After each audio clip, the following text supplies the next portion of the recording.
Assalomu alaykum. Ma'lumotlarni nazorat tizimiga kirib, maktab tomonidan kiritilgan ma'lumotlarni qayta tekshirib chiqish bo'yicha umumiy qo'llanma. Hozir birinchi o'sha respublika miqyosidagi login parol bilan kiramiz, keyin viloyatdan keyin tuman kesimidagi ma'lumot bilan kirib umumiy jarayonni ko'rsatib o'tamiz. Bu respublikada o'sha viloyat kesimida tahliliy jadvalni ko'rish mumkin. Ya'ni kiritilgan ma'lumotlarni hammasi o'zi tahlil qilindi. Tahlillar asosida shu jadval shakllantirildi. Ya'ni har bir savol kesimida ma'lumotlarni ko'rib chiqish imkoniyatimiz paydo bo'ldi. Ya'ni maktablar tomonidan kiritilgan.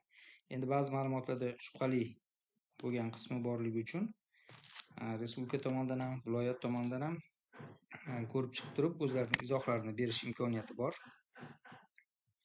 Har bitta tumanga kirish mumkin. Tumandan maktab darajasigacha kirib, ular kiritilgan ma'lumotlarini ko'rib chiqish imkoniyati bor va tahrirlash, tasdiqlayman degan funksiyasi bor. Bu respublika tomonidan. Har bir jarayon, ya'ni tahrirlash va tasdiqlash tepada masalan nechta tahrirlanadigan bo'lsa, qizilda mana ko'rsatib qo'yadi. Tasdiqlanganini ham to'g'ri ma'lumot deb turib, yonida o'sha оповещение respublika miqyosida ko'rsatib ma'lumotlarni berib turadi. Endi keyingi etapda login parol viloyat kesimidagi ma'lumotlarni ko'rsatib o'tamiz. Viloyatda ham xuddi shunaqa shaklda bo'ladi.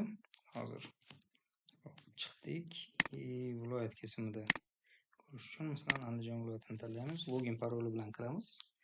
Andijon viloyatining shu tumanlari, uni o'sha viloyat kesimidagi hamda tumanlar kesimidagi jadvallarni ko'rishimiz mumkin. Shubhali bo'lgan qismida o'sha tahliliy jadvalimiz, xuddi respublikaniki bo'lganda, viloyat kesimida shubhali bo'lgan maktabga yoki hududga tushib, uni xuddi shunday respublikada ko'rsatib o'tganimiz tasdiqlash va tahrirlash imkoniyati paydo bo'ladi. Bunda ham xuddi shu ma'lumotlarning o'zgarish jarayonini avtomatik kuzatib borish mumkin.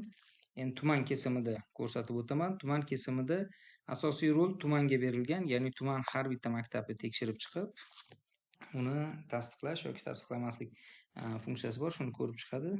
Hozir tumanga o'tamiz. Masalan, Nukus tumanini tanladik. Joyda aytib o'tganimiz shu yuqorida ko'rsatdik. Masalan, maktabga kiramiz.